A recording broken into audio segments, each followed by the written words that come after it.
জিনাতুল হায়াতিদ দুনিয়া, সন্তান আর সম্পদ এটা দুনিয়ার জীবনের সৌন্দর্য। ছোট ছেলেমেয়েরা সোনামণিরা না থাকলে পৃথিবীতে কোনো সৌন্দর্য থাকতো? স্বামী স্ত্রীর ভালোবাসা কয় বছর? রং ধরা যৌবন, জং ধরে শেষ।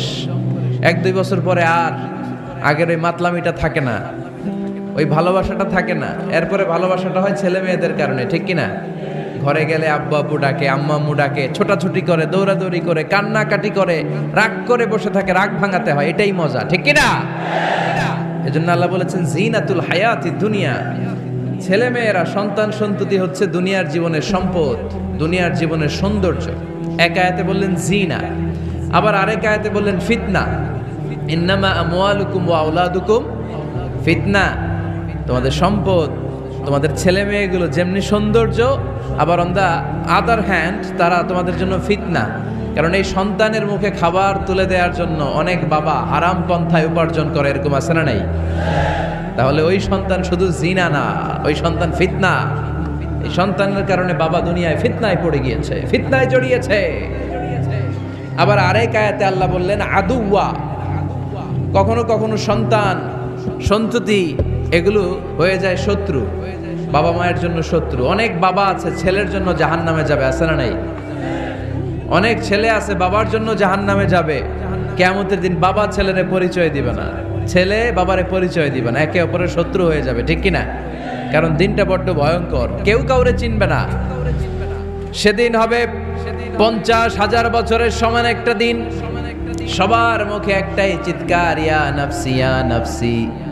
আকাশের জলজলে সূর্যটা অনেক দূরে, তারপরেও তাকাতে কত সমস্যা হয়, অনেকেই ভাবে আছেন। সেই সূর্যটা, তেজদীপ্ত সূর্যটা কিয়ামতের মাঠে মাথার একেবারে কাছাকাছি চলে আসবে। সূর্যের প্রচন্ড তাপে মাথার মগজগুলো গলে গলে নাকের ছিদ্র আর কানের ছিদ্র দিয়ে বেয়ে বেয়ে পড়বে। হুফাতান উরাতান মুশাতান গুরলা। পায়ে দেওয়ার মতো কারো জুতা থাকবে না। আজকে যে বাটা জুতা পরে আসছেন, অ্যাপেক্সের জুতা, কিয়ামতের দিন জুতা থাকবে পায়ে? গায়ে জামা থাকবে না। Everyone will stand up as naked. There is no dress, no costume, no garment in their body.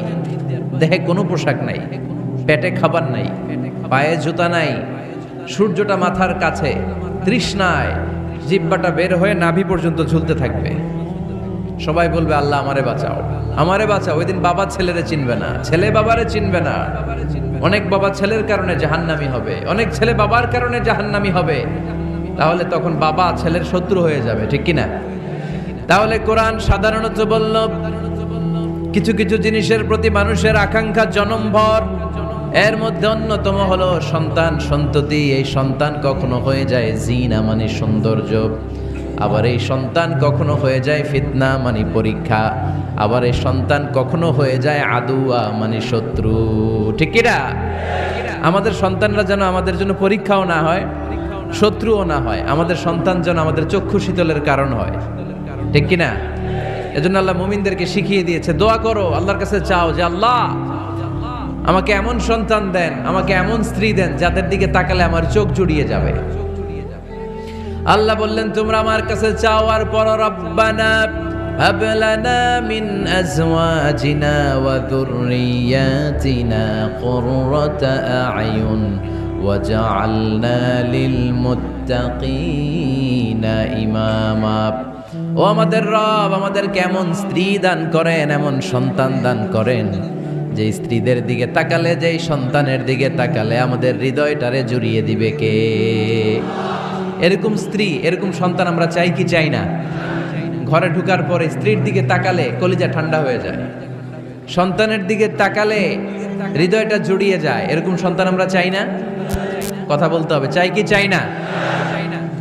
এরকম সন্তান কেমন করে আপনারা গঠন করবেন, কেমন করে সন্তানকে মানুষের মতো মানুষ বানাতে হয়, এ নিয়ে কিছু কথা আজকে আমরা শুনবো। মনোযোগ আছে? কষ্ট হচ্ছে না তো? আমি যতক্ষণ আছি ততক্ষণ থাকবেন? কারা কারা?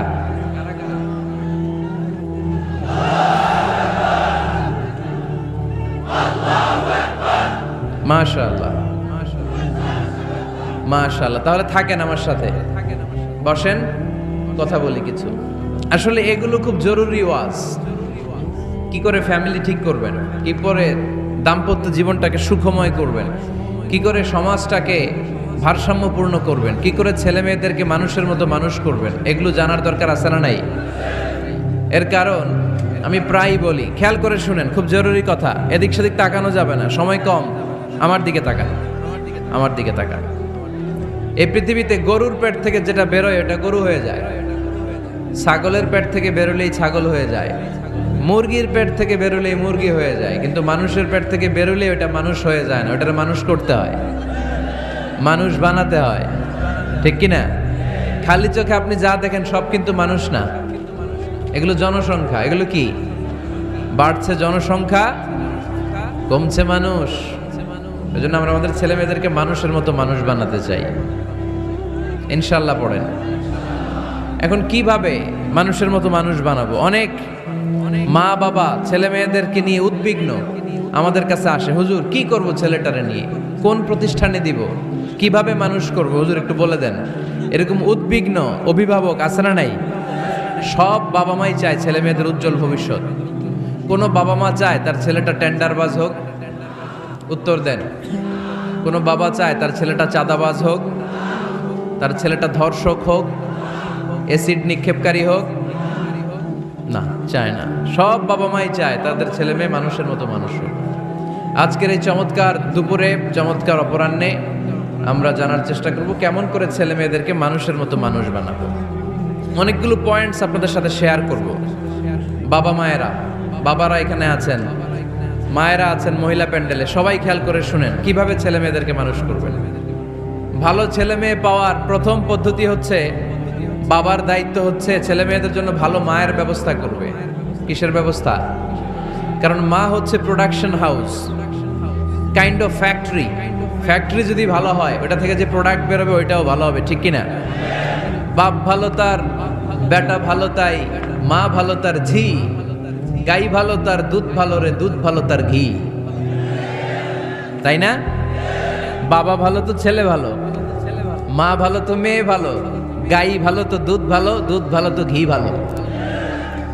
তো এই জন্য আমি প্রায় বলি, আমার মায়েদের, আমাদের বোনদের পেটটা এটা খনি, তেলের খনি, গ্যাসের খনি, স্বর্ণের খনি, পেট্রোলিয়ামের খনির চাইতো দামি খনি। কারণ এই পেটগুলি ধারণ করেছে পৃথিবীর বড় বড় অলিদেরকে, এই নারীদের পেটগুলি ধারণ করেছে নবীদেরকে। নাকি নবীরা হুট করে আকাশ থেকে পড়ছেন? নারীদের পেট থেকে আসছে, ঠিক কিনা? এটা যেমন সত্য, আবার পৃথিবীর সব টেন্ডারবাজ, চাঁদাবাজ গুলো এসেছে নারীদের পেট থেকে। So the decision is years. আমার প্রিয় লক্ষ্মীপুরের ভাইরা, সিদ্ধান্ত আপনাদের। আপনাদের ঘরের এই মাকে, এই বোনকে আপনি কিভাবে তাদের যত্ন নেবেন, কিভাবে তাদেরকে কোরআন সুন্নাহর পথে রাখবেন, এই দায়িত্ব আপনার। এজন্য প্রত্যেকটা বাবার দায়িত্ব। তোমরা ইয়াং যারা, আমার কলেজের টুকরা যুবক ছেলেরা, এখনো যারা বিয়ে করো নাই, তোমার অনাগত ভবিষ্যৎ প্রজন্ম তোমার বউয়ের পেট দিয়ে আসবে। So when you choose your life partner, you don't choose your life partner only. At the same time, you are choosing the mother of your upcoming sons and daughters. আপনি যখন বিয়ের জন্য মেয়ে খোঁজেন, আপনি শুধু মেয়েই খোঁজেন না, পাশাপাশি আপনার অনাগত যে ছেলে মেয়েগুলো দুনিয়ায় আসবে তাদের মাও খুঁজতেছেন, ঠিক কিনা? সো মা যদি ভালো হয়, ফ্যামিলি ভালো। আমাকে একটা শিক্ষিত মা দাও, আমি একটা শিক্ষিত সমাজ উপহার দেব, ঠিক কিনা? এজন্য প্রথম দায়িত্ব হচ্ছে ছেলে মেয়েদের জন্য ভালো মায়ের ব্যবস্থা করা। ওমরে ফারুক রাদিয়াল্লাহু তাআলা আনহু যখন খলিফা, এক বাবা এসে বিচার দিল, খলিফাতুল মুমিনিন, আমিরুল মুমিনিন, আমার ছেলে আমার কথা শোনে না, বেয়াদবি করে। ওমরে ফারুক ডাকলেন, তুমি তোমার বাবার সাথে বেয়াদবি করো? এটা তো কবিরা গুনাহ, তুমি তো জাহান্নামে যাবে এরকম করলে। ছেলে বলে, হ্যাঁ আমিরুল মুমিনিন, সব দায়িত্ব কি আমাদের? বাবা মার দায়িত্ব নাই? ওমরে ফারুক বললেন, আছে। কি দায়িত্ব আছে? ওমরে ফারুক বললেন, বাবার 3টা দায়িত্ব। নাম্বার 1, আইয়ানতাকিয়া উম্মা, বাবা তার ছেলের জন্য ভালো মায়ের ব্যবস্থা করবে। সুবহানাল্লাহ পড়বেন না? আইয়ুহসিনা ইসমা, ভালো নাম রাখবে। আইয়ুআল্লিমাহুল কিতাব, কোরআন শিক্ষা দিবে। এবার ছেলে বলে, শোনেন, আমার আব্বাই 3টার একটাও করে নাই, 3টার একটাও করে নাই, আর বিচার দিতে আসছে আমার নামে। আমার মা হচ্ছে এক জাঞ্জি, নর্তকী নারী, এক অগ্নি উপাসকের কাছে ছিল, আদব আখলাক ভদ্রতা সভ্যতা কিচ্ছু জানে না। এ আমার মা আমার জীবনে কিছুই ভালো কিছু শিখায় নাই। নাম্বার 2, আমার নাম রাখছে সাম্মানি জুলা ইয়ানি খানফাসা, আমার নাম রাখছে সামসিকা। নাম কি? এটা একটা নাম হইল? ওয়ালাম ইউআল্লিমনি হারফাম মিন কিতাবিল্লাহ, আল্লাহর কিতাবের একটা অক্ষর আমার শিখায় নাই। ওমর ফারুক এবার রেগে গেলেন, বাবার ঘাড়ে ধরলেন, তুই বেটা বিচার দিতে আসছিস ছেলেরে নিয়ে, এখন তোর বিচার হবে আগে। এক নম্বর দায়িত্ব, ছেলে মেয়েদের জন্য ভালো মায়ের ব্যবস্থা করতে হবে। কিসের ব্যবস্থা? মা ভালো তো সন্তান ভালো, মা ভালো তো, এটা কি বুঝতে পারছেন? নাম্বার 2, ভালো মায়ের ব্যবস্থা করলেন। এবার দাম্পত্য জীবন শুরু করলেন। এবার আপনারা আল্লাহর কাছে নেককার সন্তান চাইবেন। সন্তান দেওয়ার মালিক কে? আল্লাহর কাছে দোয়া করবেন, রব্বিলা তাদারনি ফারদাও ওয়া আনতা খায়রুল ওয়ারিসিন। এটা নবীদের দোয়া, পারেন না দোয়াটা? সবাই পড়েন আমার সাথে, রব্বিলা তাদারনি ফারদাও ওয়া আনতা খায়রুল ওয়ারিসিন। এর মানে হলো, আল্লাহ আপনি আমারে নিঃসন্তান বানিয়ে দুনিয়ায় রাখবেন না, আপনি তো উত্তম উত্তরাধিকার তৈরিকারী, আপনি উত্তম সন্তান দানকারী, ঠিক কিনা? আল্লাহ তাআলা সন্তান দেন, এজন্য আপনি দোয়া করবেন, এই দোয়াগুলো পড়বেন।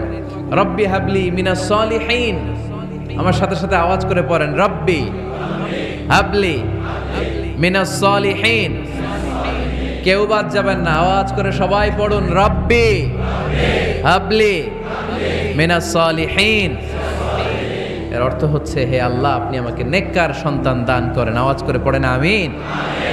নেককার স্ত্রী, নেককার সন্তান আল্লাহর কাছে চাইতে হয় ভাইয়েরা, না চাইলে পাওয়া যায়। তাহলে 1 নম্বরে ভালো মায়ের ব্যবস্থা করলাম সন্তানের জন্য। 2 নম্বরে আমরা আল্লাহর কাছে দোয়া করলাম। 3 নম্বরে আল্লাহ দোয়ায় সাড়া দিলেন। আল্লাহ ছেলে বা মেয়ে কিছু একটা দিলেন, তখন শুকরিয়া করবেন কার? নাকি না শুকরি করবেন? অনেকে ছেলে পছন্দ করে, মেয়ে পছন্দ করে না, আছে না নাই? আলহামদুলিল্লাহ এইখানে এরকম কেউ নাই। এই আছে, তুমি জানলা কেমনে? আমি বাঁচায় দেওয়ার জন্য বললাম নাই, এরপর এরা কয় আছে। যদি কেউ থেকেও থাকে, চেঞ্জ ইউর মাইন্ড, আপনার মাইন্ডটা চেঞ্জ করেন। ছেলে হোক মেয়ে হোক, শুকরিয়া করবেন কার? কারণ পৃথিবীর এই যে বড় বড় বিজ্ঞানীরা মাইক বানাতে পারে, মোবাইল বানাতে পারে, কম্পিউটার বানাতে পারে, রকেট বানাতে পারে, জেট প্লেন বানাতে পারে, হেলিকপ্টার বানাতে পারে, কিন্তু পৃথিবীর সব বিজ্ঞানীরা মিলে একটা বাচ্চা বানাতে পারবে? একটা সন্তান বানাতে পারবে? আর্টিফিশিয়াল মাঝে মাঝে রোবট বানায়। একটা রোবট আসছিল আমাদের দেশে, সোফিয়া নামে, মনে আছে? এরকম আরো ডেভেলপড রোবট তারা বানিয়েছে, কিন্তু এগুলোও কাজ করে না। এদিকে যাইতে গেলে মাঝে মাঝে ওদিকে চলে যায়। আর এগুলোর সিস্টেম সফটওয়্যার ভিতরে ঢুকাই দিতে হয়, সফটওয়্যারে যা, এর বাইরে কিছু বলতে পারে না। তাহলে গোটা বিশ্বের সবগুলো রোবট এক জায়গায় রাখলে আল্লাহর দেয়া একটা মানুষের ব্রেনের সমান হবে? এই পৃথিবীর সবচেয়ে পাওয়ারফুল কম্পিউটারের নাম হচ্ছে দি ক্রে 1 সুপার কম্পিউটার।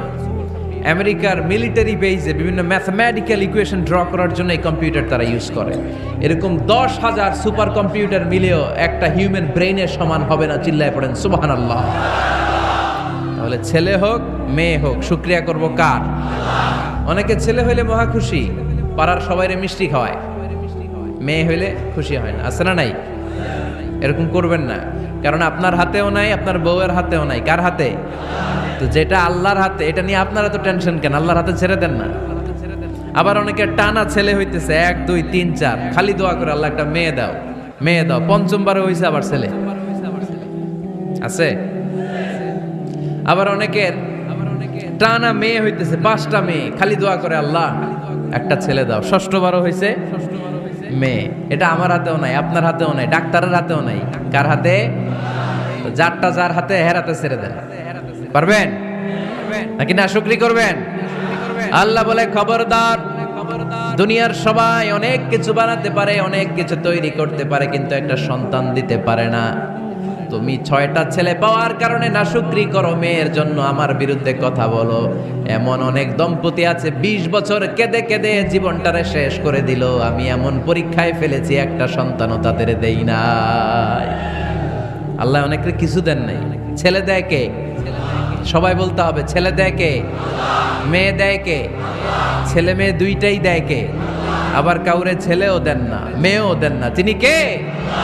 এজন্য তিনি বললেন ইয়াহাবু লিমান ইয়াশাউ ইনাসান ওয়া ইয়াহাবু লিমান ইয়াশাউ যুকুর আও ইউযাওয়িজুহুম যুকরানান ওয়া ইনাসা ওয়া ইয়াজআলু মান ইয়াশাউ আকিমা ইন্নাহু আলিমুন কাদির। পড়েন সুবহানাল্লাহ। আল্লাহ রেখে বললেন আমি এমন এক সত্তা, আমি যারে চাই তারে ছেলে দেই, যারে চাই তারে মেয়ে দেই, যারে চাই তারে ছেলেও দেই মেয়েও দেই। আমি এমন এক সত্তা, যারে চাই না তারে ছেলেও দেই না মেয়েও দেই না। তিনি কে? তিনি দেন। এজন্য শুকরিয়া করবেন কার? তিনটা চলে গেল, ছেলে হোক মেয়ে হোক, শুকরিয়া করুন। 4 নাম্বার, ছেলে দেখ মেয়ে দেখ, সন্তান হওয়ার সাথে সাথেই ছেলের কানে বা মেয়ের কানে আজান দিতে হবে। কে দিতে হবে? আজান দিতে হবে। দেন না আপনারা? দিবেন নাকি ইমাম সাহেব হুজুর আসবে তারপরে দিবে বসে থাকেন? খতিব সাহেব হুজুর না আসলে তার আজান দেওয়া যাবে না, বড় হুজুর না আসলে তার দেওয়া যাবে না, এরকম না। মুসনাদে আহমদ ইবনে হাম্বলের হাদিস, ফাতেমা রাদিয়াল্লাহু তাআলা আনহার প্রথম সন্তান ইমাম হাসান রাদিয়াল্লাহু তাআলা আনহু, আল্লাহ রাসূলের নাতি ইমাম হাসান যখন জন্মগ্রহণ করলো, বিশ্বনবী নিজে এসে হাসানকে কোলে নিয়ে হাসানের কানের সামনে আজান দিয়েছেন। আযানা রাসূলুল্লাহ সাল্লাল্লাহু আলাইহি ওয়াসাল্লাম আলা উযুনাইল হাসান হিনামা ওয়ালাদাতহু ফাতিমাতু বিসসালাহ। বিশ্বনবী নিজে আজান দিয়েছেন। আজান দিতে পারেন আপনারা? পারেন না সবাই? আল্লাহু আকবার, আল্লাহু আকবার, আল্লাহু আকবার, আল্লাহু আকবার। পারেন না আজান দিতে? নিজের ছেলের কানের সামনে নিজে আজান দিবে। যদি নানা হয়ে থাকেন, নানা নাতির কানের সামনে যে নানাই আজান দিবে, চাচা যে ভাতিজার কানে আজান দিবে। আজানের জন্য বসে থাকা লাগবে? আমরা প্রত্যেকে আজান পারি কি পারি না? তো কেন আজান দিব বাচ্চার কানে? দুইটা সিগনিফিকেন্স। নাম্বার 1, যদিও বাচ্চার আমল নামা শুরু হয় নাই, জাস্ট নিউ বর্ন বেবি, এইমাত্র জন্মগ্রহণ করলো, কিন্তু পৃথিবীতে আসার সাথে সাথেই আল্লাহ বলে ওর কানের সামনে আমার তাকবীর দিয়ে ইসলামটা ওর কানের ভিতরে ঢুকায় দাও, ঢুকায় দাও। শুরু থেকেই তাকবীর দিয়ে ইসলামের পরিচয় ওর কানের সামনে দিয়ে দাও। This is the significance number 1। Significance number 2, এই পৃথিবীতে যখন কেউ আসে, শয়তান যে তার শত্রু এসে ইয়াতাআনু ফি জামবাই ইবনে আদম, বনি আদমের 2 পা ধরে 2টা গুতা মারে, আর বাচ্চা ওয়া ওয়া করে কেঁদে ওঠে। বনি আদম পৃথিবীতে আসার সাথে সাথে শয়তান গুতা মারে আর জানান দেয় তোদের কারণে আমি জাহান্নামী, তোরে সারা জীবন এমন ওয়াসওয়াসা আমি দিতে থাকবো, তোদেরকে জাহান্নামী বানানোর আগ পর্যন্ত আমি ক্ষান্ত হব না। আমি যে দুনিয়াতে ওয়াসওয়াসার জন্য এসেছি, আমার উপস্থিতি, আমার অস্তিত্ব আমি জানান দিলাম। গুতো মারে তো শয়তানে করবে শয়তানের কাজ, আমরা করব আমাদের কাজ, ঠিক কি না? শয়তান মারবে গুতো, আর আমরা কি দিব? চিল্লায় বলতে হবে কি দিব? মনে থাকবে, ভুলে যাবেন না তো আবার।